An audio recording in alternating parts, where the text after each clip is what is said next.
Good morning. It's Sunday. It literally is the Sunday when you're watching this. Didn't have anything pre-produced.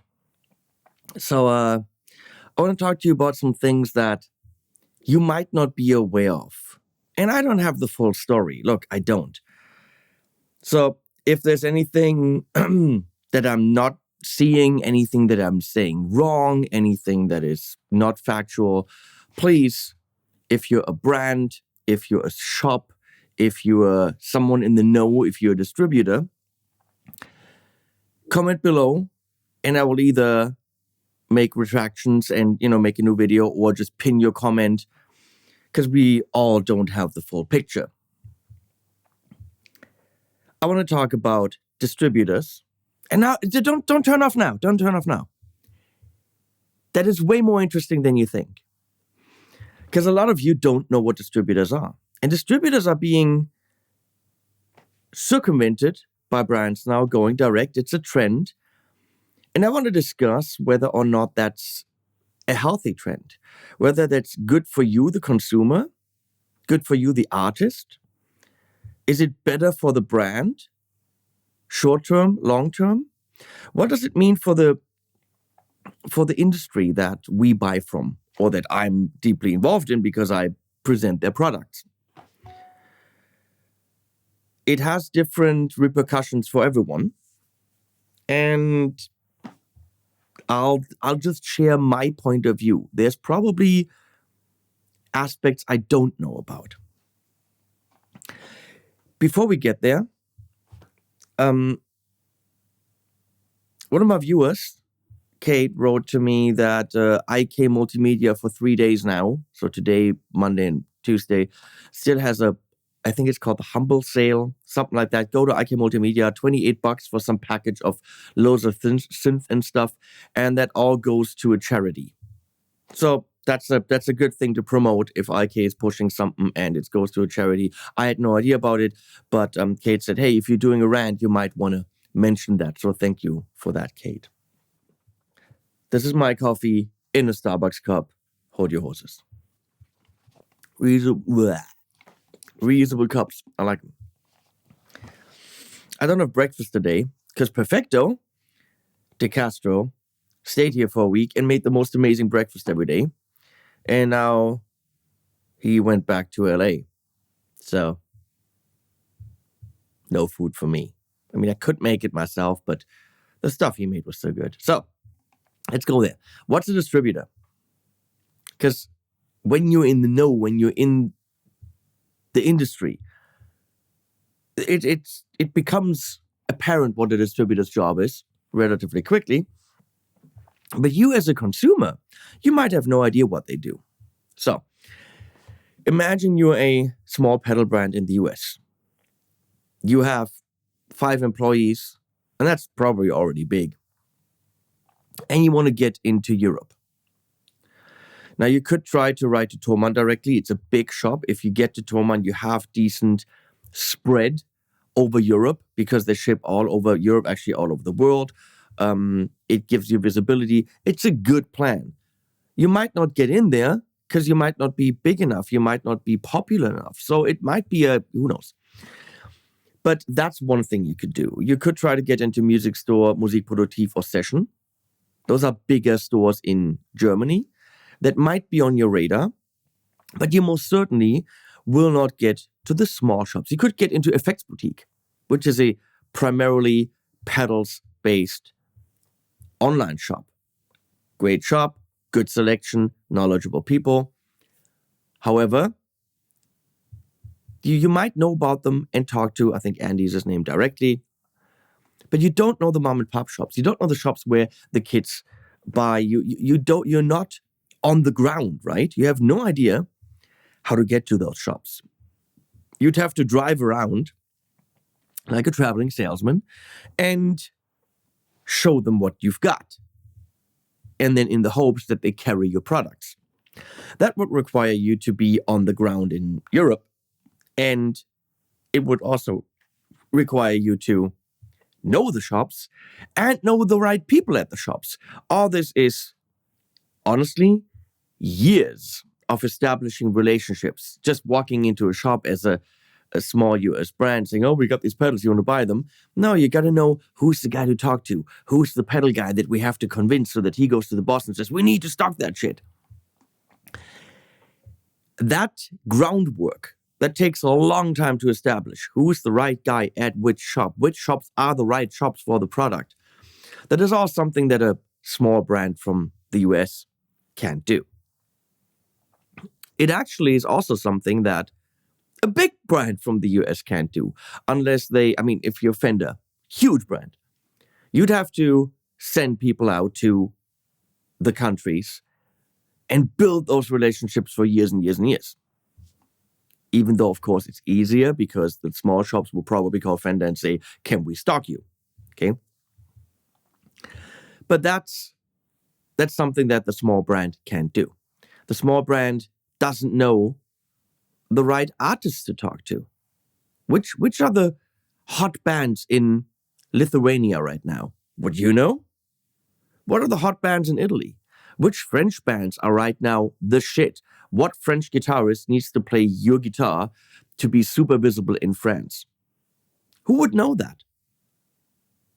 A small brand from the US or from Mexico or a small Canadian guitar brand? No, they would have to. You couldn't even watch German TV and find out what are the hot bands. You'd have to be in the know. You'd have to be on the ground. Okay? Also, any shipping wouldn't be in bulk. So let's say you work with these shops, and then you ship to that shop, that shop, that shop, that shop. And you always ship a few, which in terms of shipping rates is more expensive. You could ship a big-ass box by boat to a central warehouse, from where then they get distributed for much lower shipping fees within the country. But you'd have to have that warehouse. And now guess who has that warehouse? A distributor. They have the central warehouse. They have the connections because they've been building them for years. So a distributor is the good old middleman. They don't produce anything. And they don't directly sell anything to the consumers. They kind of collect the products from the brands they work with to then distribute them to the shops they work with, as many as they possibly can, keep up those relationships with the shops, and they'll take a fee for it. But it allows brands to get into places and to maintain relationships with these places that they otherwise couldn't. Now, that's not all a distributor does. What about local marketing? Who schmoozes the magazines? Who goes to the bruncheons from the local magazines? Who goes to events where you could meet YouTubers? Who takes care of people like me? Who deals with the YouTubers in the area?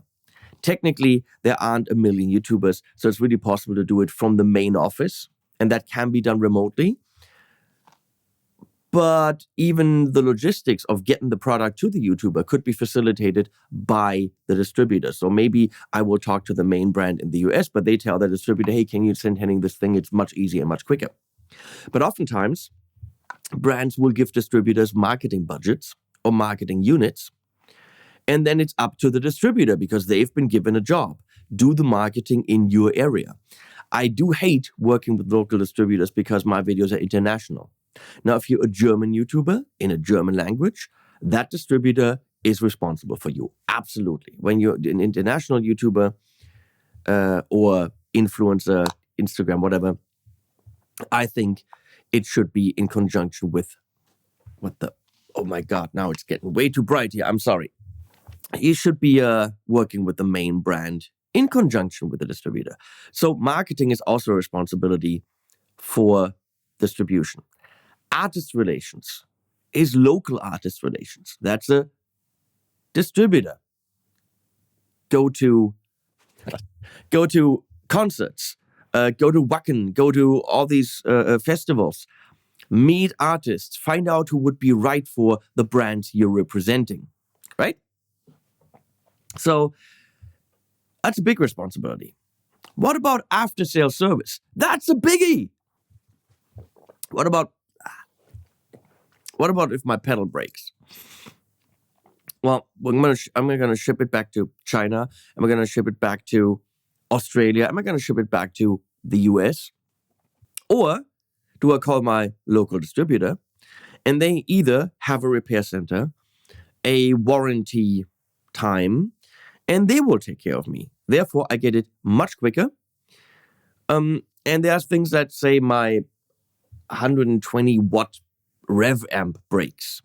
Now shipping that back to Canada, the expenses, the customs, in and out. I mean, what a pain in the ass.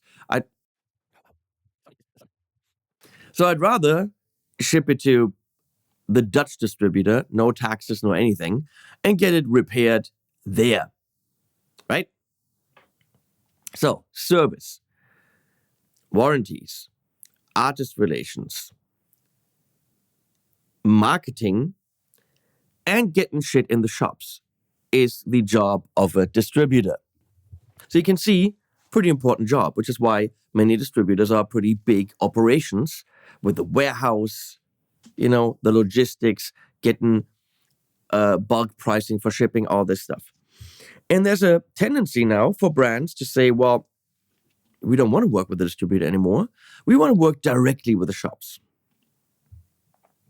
Okay, let's say this. There's two ways of going direct.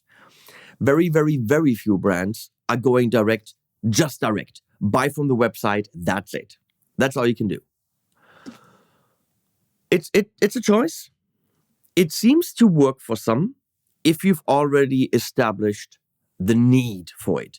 Because that means you can't buy in the shop, you can't test in the shop, you have to have a very good return policy at no cost to the consumer, but it can work.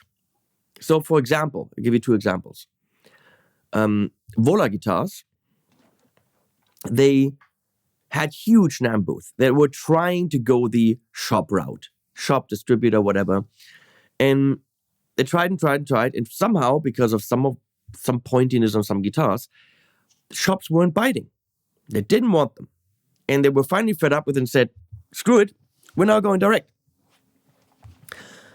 We can actually offer these instruments quite a bit cheaper to the consumer if we ship directly to the consumer. They have a warehouse for Europe themselves, so things come faster. They have the direct artist and influencer relations, so they don't need a distributor for that. I'm not sure about service, but they did the right thing. They dropped the prices of most guitars by about $500 or more because they could pass on the savings to you, as they always say.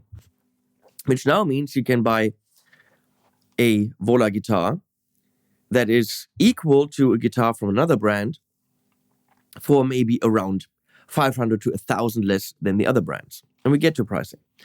Chase Bliss did the same thing. Chase Bliss is selling now only direct in the US. Because imagine, you've got a distributor and you have a shop. How much money do you have to give them to do their job when the demand is there already and people are willing, because it's a small product, to buy direct from you? Now, they were smart. They established an office in Amsterdam. So there are two people in Amsterdam doing, I don't know about marketing, but definitely after-sales service if something breaks, customer support. That also puts them into the European time zone for phone calls, which makes a lot of sense. But they have a place where they ship Europe. So they do big shipments there, and then from there, it gets distributed into Europe. And at $500 the Chase Bliss pedal, not having to share that with the shop, not having to share that with the distributor, means Chase Bliss is making bank. Very clever move. I got no issue with that, and I'm pretty sure it works out for them. Now let's talk about pricing structure before we get to what's happening in the market. Because it's a bit appalling, I think. No judgment yet. Let's say you are a brand that doesn't produce themselves. There's many, okay?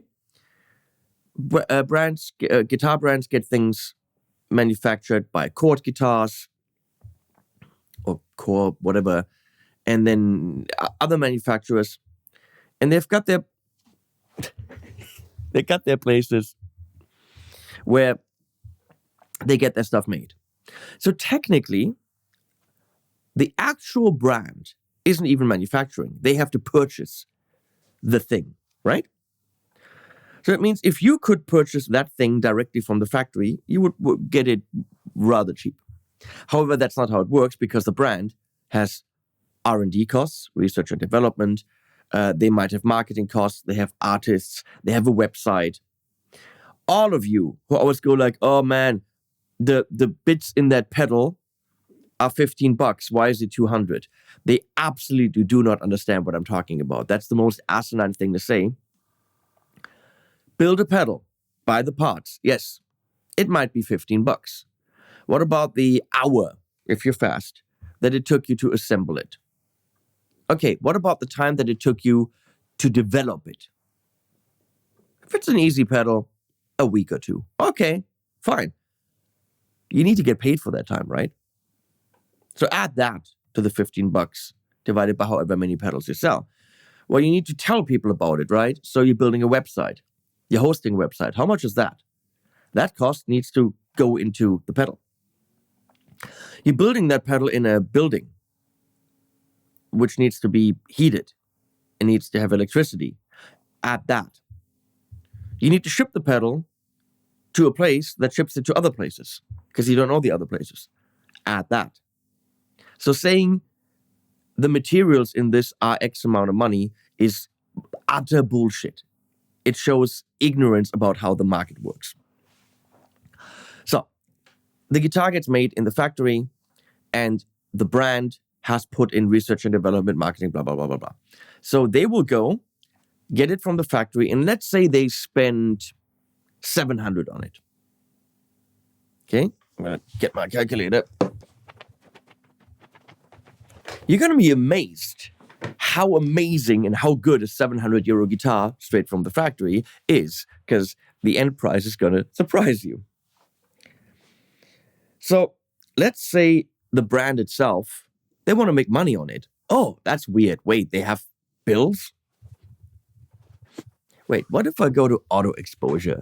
What am I doing here? Let's see if I can do that.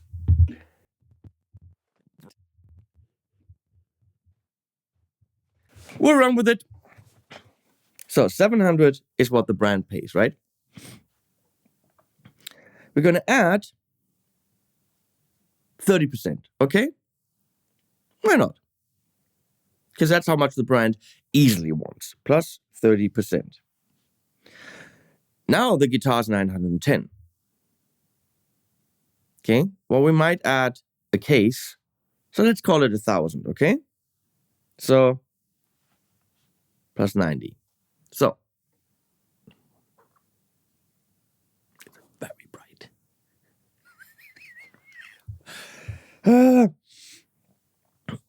I'm sitting in the wrong spot here at the wrong time of day. Now, it needs to go to the distributor, right? Let's say overseas. So let's add $30 for shipping. That's not a lot. The distributor, for their job of working with artists, marketing, getting it to the shop, their people, their warehouse, logistics, they want 30%. Plus 30%. Now it goes to the shop, and the shop goes and says, well, we're doing a 1.6 or 1.7 calculation. What does it mean? Well, they take whatever they paid for it, the, in German, EK, Einkaufspreis, the, I don't know what you call it in English, purchase price. And they're going to multiply that by 1.6 or 1.7. Let's go 1.7 to be crazy, okay? Times 1.7. And then, depending on where you are, you'll pay tax. In the States, it might be around 10%, 8%, 9%. Not if you're buying in-state. No, if you're buying out-of-state. If you're buying in-state, there's tax. If you're buying out-of-state, there's none. In Europe, there's tax on it. And in Germany, that's 19%. So we're going to go plus 19%. So, guess how much that guitar that at the factory ready built, ready to go, great quality is going to cost you.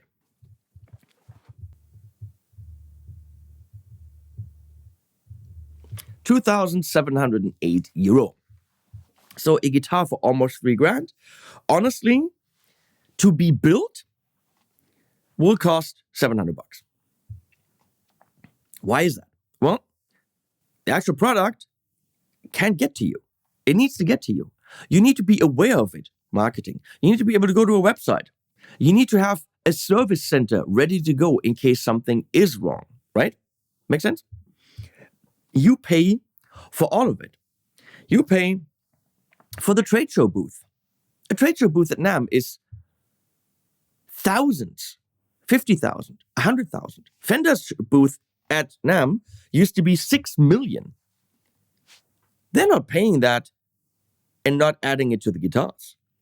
Every guitar they sell has to go into that booth financially. Okay, that's how it works. So Fender not going to NAMM technically should make the guitars cheaper quite a bit. That's how it works. You're paying for all the expenses that a company puts into the product. Everything. Shipping, marketing, the staff, the poster boys.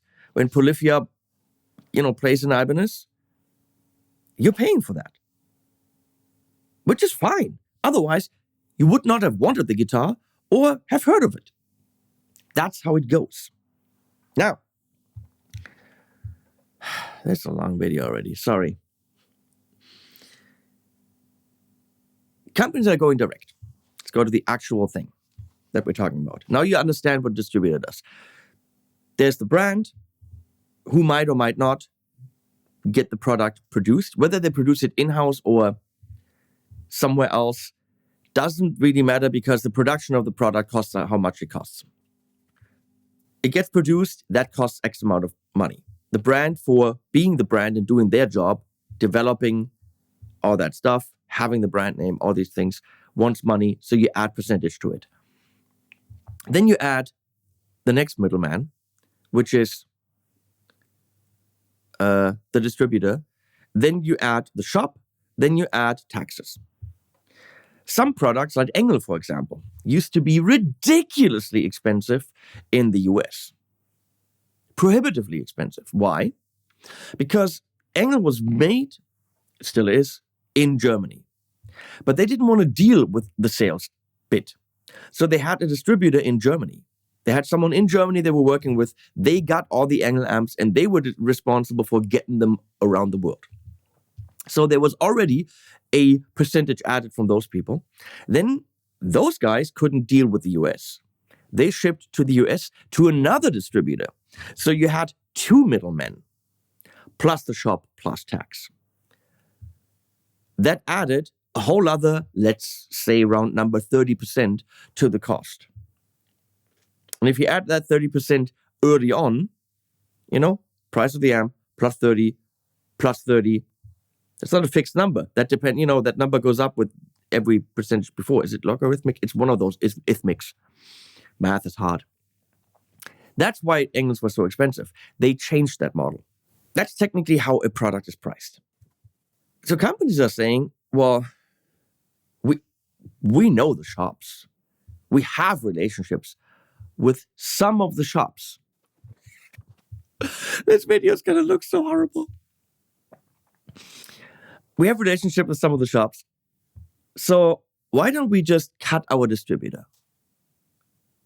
That's technically going to give us 30% more. And we could technically, business-wise, it makes sense. Business-wise, we could say, well, if we sell our guitars directly to the shop, we can take 10% more money. The shop can take 10% more money, and we can lower the prices of our instruments by 10% and give those to the consumer. We make more, the shop makes more, consumers happy. We're more competitive. That's fully possible. Or if it were only so. I have a couple of examples. The problem is, I think the brands don't necessarily realize, we know the shop, we know Thomann, we know Music Store, we know Session. What about all the small shops? Oh, another thing I forgot about. That's a big thing for me, really big thing. Distributors used to, or still do, workshop tours. Okay? So Jared James Nichols does a workshop tour, and the distributor for Germany, Netherlands, whatever, would organize that tour, have someone driving him around, talk to the shops, get everything ready to go, because the main brand wouldn't even be able to do that. John Petrucci, workshop tour. That used to be a thing. You could go to your relatively local shop and see a John Petrucci workshop for Ernie Ball Music Man / Mesa Boogie. Maybe they were in together. And that's cool. Me as a kid, those defined me. You saw this at the local shop, and later on, 10 years later, I might want to buy the guitar because I finally have the money, and I might buy it at Thomann. So it's not necessarily buying it at that local shop, but those workshop tours got you close to the artists. There were small events. They defined me as a kid. I have CDs from these artists I saw at these workshop tours, and that is something the distributor does. So if you go direct, the small shops are not getting your products because the big brand in the US, or I always say US, the big brand somewhere, Australia, doesn't know the local shops in your area. So shit out of luck, right? It turns into, and I always say this business is about people.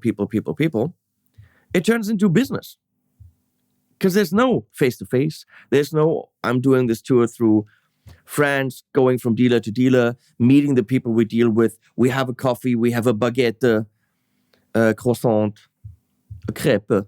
I don't know. You have none of that personal relationship, and it turns into, how much can this dealer move? Who can move the most? They're getting the shit. Also, of course, we have a big relationship with them because we know these people. Again, about people, but much less people. So the small shops, shit out of luck, right? And they will go for the big shops, and maybe not even the big shops, maybe even a big shop. What about service? Is that big shop going to do the same service as the distributor did, where you had people that really knew their shit about every bit from that brand? Not sure. So what about service centers? What about taking care of the artists? What if there were so and so many artists in let's say Germany playing your gear, and they had a great relationship with the distributor? They could get new gear, they could get discounts on gear, they could get their gear serviced. All of a sudden, that relationship is gone, that artist relationship, and the people at the actual brand might have zero idea who you are, because you're a German band dealing with a German distributor, and the main brand has no idea. So let's take Ernie Ball Music Man. Ernie Ball did not go direct. Music Man Guitars did. And what I see frightens me. Because they went to the big shops and said, we'll deal with you direct. The guitars were getting too expensive. Yes, they were way up there. And that move could have reduced pricing. Could have. So they went to Thomann. Thomann has a good stock of Music Man guitars. I went to Music Store. They have the Sterling line that's completely different. Not even coming from Music Man themselves, so it's got nothing to do with it. Actual Music Man guitars. In their custom shop room, they had two. And they said, we can't get any more. I don't know the stock situation at other shops, but it scared me a bit. And I know artists that played Music Man, bass, guitar. They got no one. Done. Relationship dead. Who's taking care of the artists? Who's going to concerts to get new artists? How are the kids going to see the guitars? How is Lukather, Morse, Abbasi, Petrucci? Where are the workshops to all the small shops around? Where's the 20-shop workshop tour with those guys? So you can go to a local shop and see those guys, talk to them, admire them, get inspired to later on, when you have the money, buy one of their instruments, which is the idea of the workshop. I don't see that happening, because now the shops they work with, they're not going to do it. They might offer a workshop tour, and that's fine. Tourman has great workshops and a great area for that. But then the workshop tour is a session music store at Tourman shop in Paris, because there's no relationship with all the smaller shops. So it will give you less visibility in the marketplace, and I think inspire less people. It becomes less about music and inspiring the kids to look at the new gear than about the bottom line, which we'll talk about. And this is, by the way, to no fault of the shops. I'm mentioning music store, Tourman session, whatever. But of course, if the brand says we would like to go direct, they can either say, well, we're not going to take you direct. We only want to work with the distributor, or take the deal. So either you stock the interesting brand or not. But the question is, how long is a brand going to be interesting if they're not visible on stages, in workshops, with influencers? I did a lot for Music Man through Musikmeier when they were distributed there. Now, dead. How many Music Man guitars do you still see on the channel? Exactly. Because the US brand themselves, I'm too far away. I'm Europe. What do they care? It's that kind of thing. I'm not bitter about it. There are more examples. So it could mean for the consumer, though, okay, you don't have that many artists anymore. The artists are not supported, no workshops, no service. Which for a high-end guitar with a piezo system, trust me, you want service if something goes down. Who can service that? But it could mean savings. It could mean Music Man takes 10% more, shop takes 10% more, and the guitar should go down by 10%. That means a guitar that is $4,500 could be $4,000. That's good. Okay?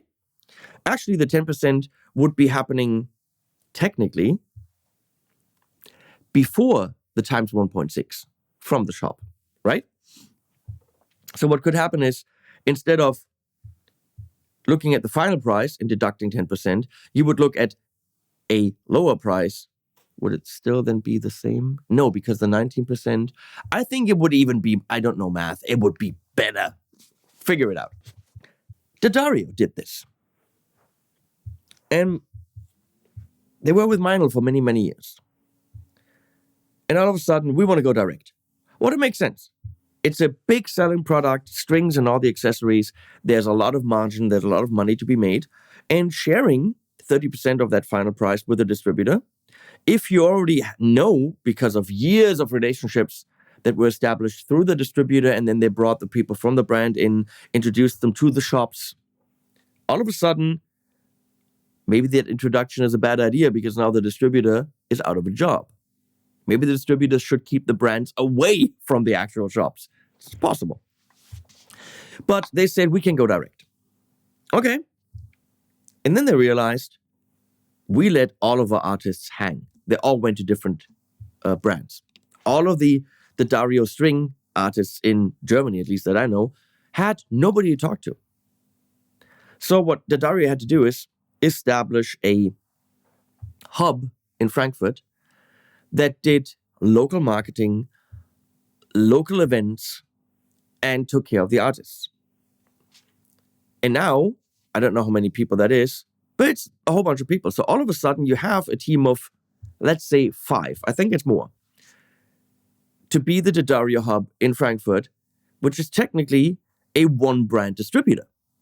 So the question is, does that cost you, in the end, the same? Those salaries and health insurance and travel expenses and all that stuff, does that cost you in the end the same of what you would have given a distributor who's been doing it for so many years? Probably the bottom line is better. But I think the synergy of being with a distributor and other brands, for example, in one pool means at a trade show, there's one big booth of all the things the distributor has, which means you have less cost per brand because you're sharing a big booth. Now, D'Addario at Guitar Summit, for example, has to have their own booth because they don't have a shared booth with a distributor anymore. In the end, the question is always, what is best for you, the consumer?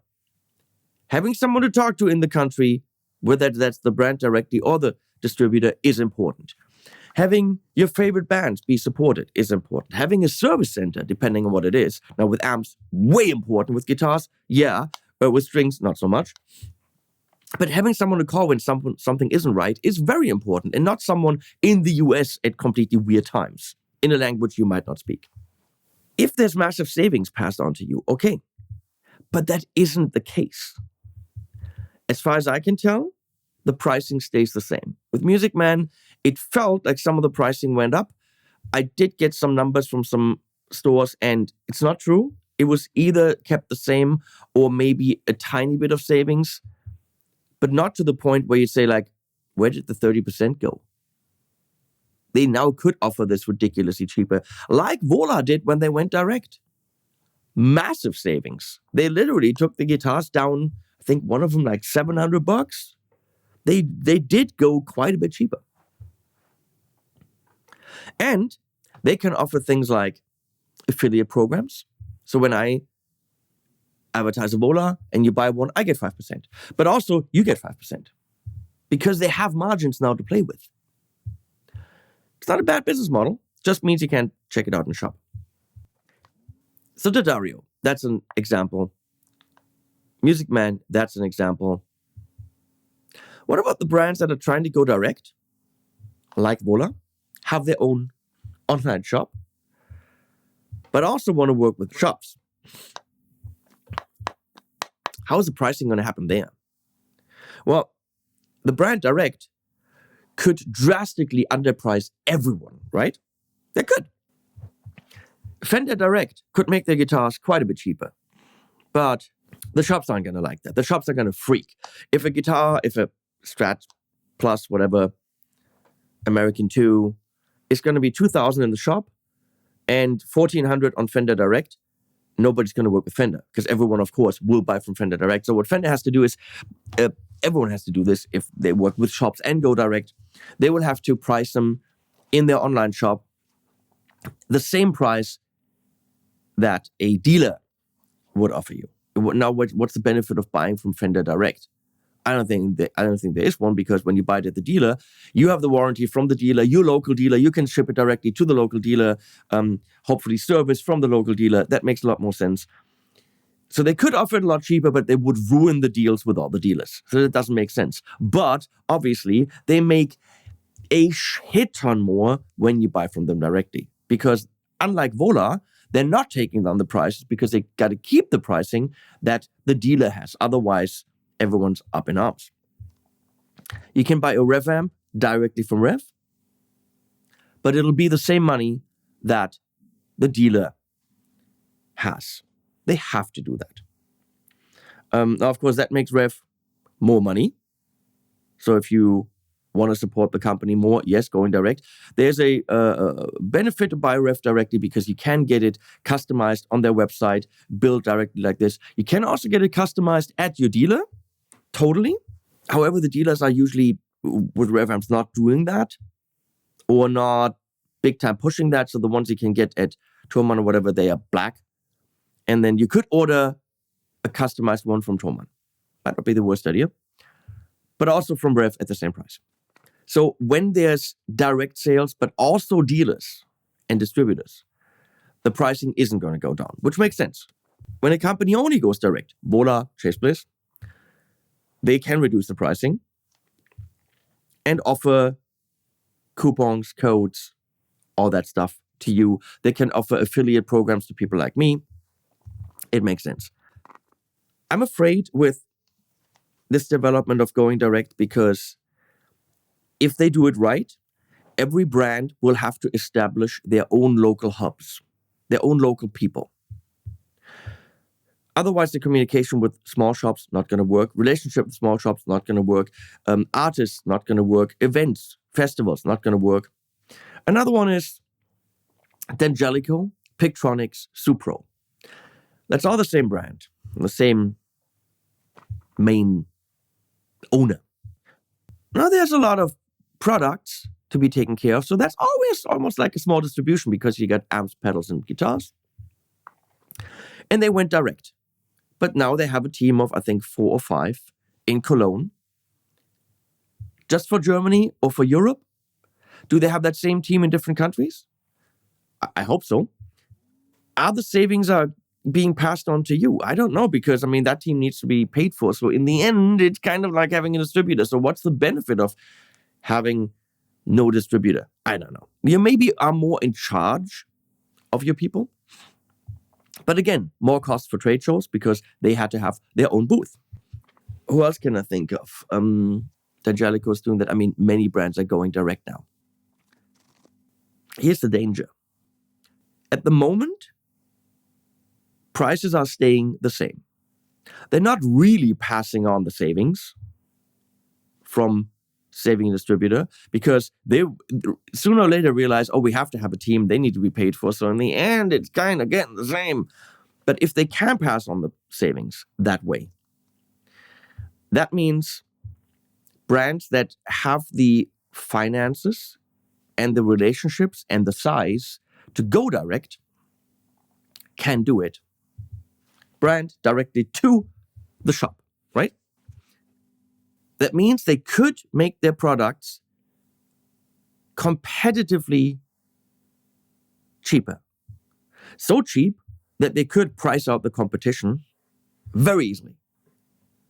Okay, if you all of a sudden saw a price drop on Fenders, let's just say by $500, then nobody else would have a chance. They could easily outprice the competition in the market super easily.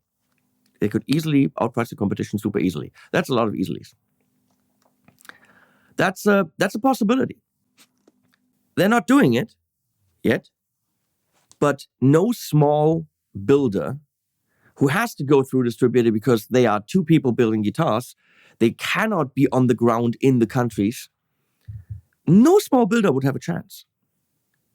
If they're a small company that are forced to go through distribution, and other companies could go direct because they're big enough and drop the prices, and they're still attractive. And before it was like, well, I'm going to buy this or am I going to buy this?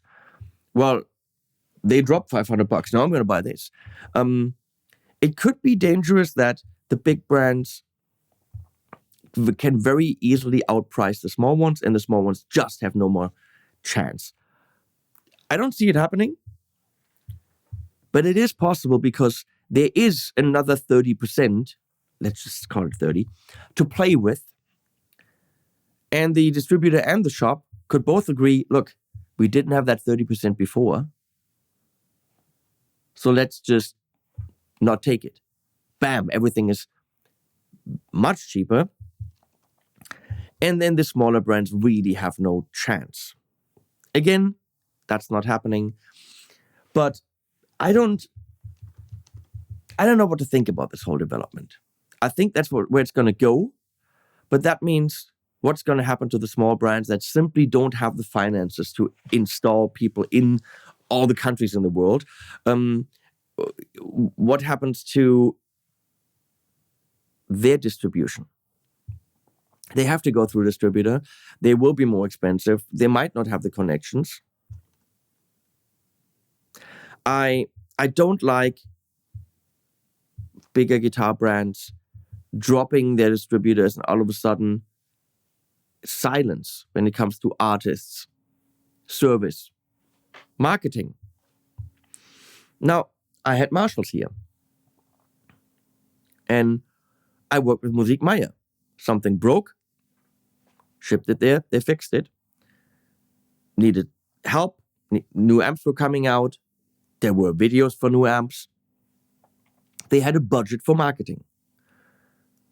Now, Marshall then went away, was taken over by Marshall Group, the big headphones and all that. And they went to Algam, which is a French distributor, who opened a German office in Munich because they needed representation in Germany for another brand they have, which is Dunlop MXR, which is a big brand, and you need to get into the small stores, and the French simply didn't have the reach into Germany. So Marshall was with them for a very short amount of time. My JCM 800 broke. I deal with Algam. Algam took care of it. They repaired it. Now, Marshall's doing direct. Where am I going to get my stuff repaired? They said, we're going to take care of repair centers. We talked about this. They're establishing a network. Okay. Who's going to take care of all the artists? They will have to have a network of people in the countries. I met one of them at Summit, nice guy, who is working in Germany, in German, to do that. And then someone in Bulgaria, and then someone in the Netherlands, and then someone in Belgium, and then someone in France. You add that all up. Is that worth it? Versus distribution? Now, the Marshall prices in the US were jacked up because of the distributor.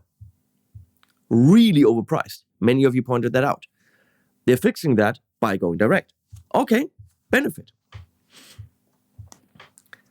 But I grew up in a world where there were workshops, local repair centers. Things were available in small shops. We had small shops. Here, Sandner in Limburg, Schönau in Gießen. It's going to go where these small shops will only carry Chinese brands, maybe some smaller, local, obscure brands, but they will just not have the big brands because the big brands don't know who these shops are.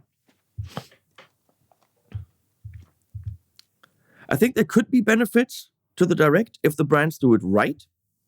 If they do it right, there isn't a big benefit financially anymore because they will realize that the costs within the country for marketing, a localized website in the local language and all that stuff actually eats up pretty much what the distributor took.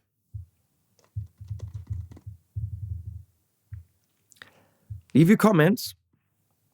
It's a development in the market. I very, very, very clearly don't have the full picture. I hope you know that. It's what I see, what I understand. But of course, there are people from brands and from shops and from distributors that probably will comment on this video that have a better insight into things. So let's all discuss where that market's going and whether or not that's beneficial to you, the consumer, whether or not that's beneficial to you, the small brand. Is it beneficial to you, the big brand? Do you really think it's going to be beneficial in the long run? I don't know. I see many of my friends from distributors being out of jobs. I don't like it because I've worked very hard to establish all these relationships and they're worth something as a person because they have the relationships. Why invest years in having new people build new relationships when these people over here already have them? I don't know. I'm going to go have breakfast now. You have a good rest of the weekend and animals at the end.